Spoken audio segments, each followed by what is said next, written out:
অবৈধ পথে রেমিটেন্স পাঠাতে প্রচারণা চালাচ্ছে একটি মহল। সোশ্যাল মিডিয়ায় বিভিন্ন প্ল্যাটফর্মে চলছে এই চক্রান্ত। প্রবাসীদের এসব গুজবে কান না দিয়ে বৈধভাবে টাকা পাঠানোর পরামর্শ বাংলাদেশ দুবাই কনস্যুলেট ও কমিউনিটি নেতাদের। জাসিদুল ইসলামের রিপোর্ট, জানাচ্ছেন সিরাজুমনির শুভ। বাংলাদেশের চলমান কোটা আন্দোলন কেন্দ্র করে রেমিটেন্সের প্রবাহ কিছুটা স্থবির হয়ে গেলেও দ্রুতই ফেরার প্রত্যাশা সংশ্লিষ্টদের। তবে এই সুযোগে সোশ্যাল মিডিয়ায় একটি মহল মেতেছে চক্রান্তে। বাংলাদেশে রেমিটেন্স না পাঠানোর জন্য প্রচারণায় নেমেছে তারা।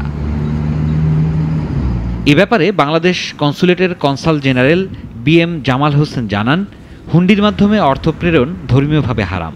কষ্টার্জিত অর্থ দিয়ে পাপ না কেনার অনুরোধ তার।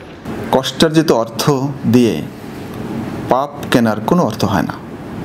সুতরাং এটি আমরা সকল প্রবাসী বাংলাদেশিদেরকে আমরা বোঝাচ্ছি এবং আমাদের এই কর্মকাণ্ড, আমাদের যে অ্যাক্টিভিটিস কর্মসূচি, সেটি আমরা আরও জোরদার করছি।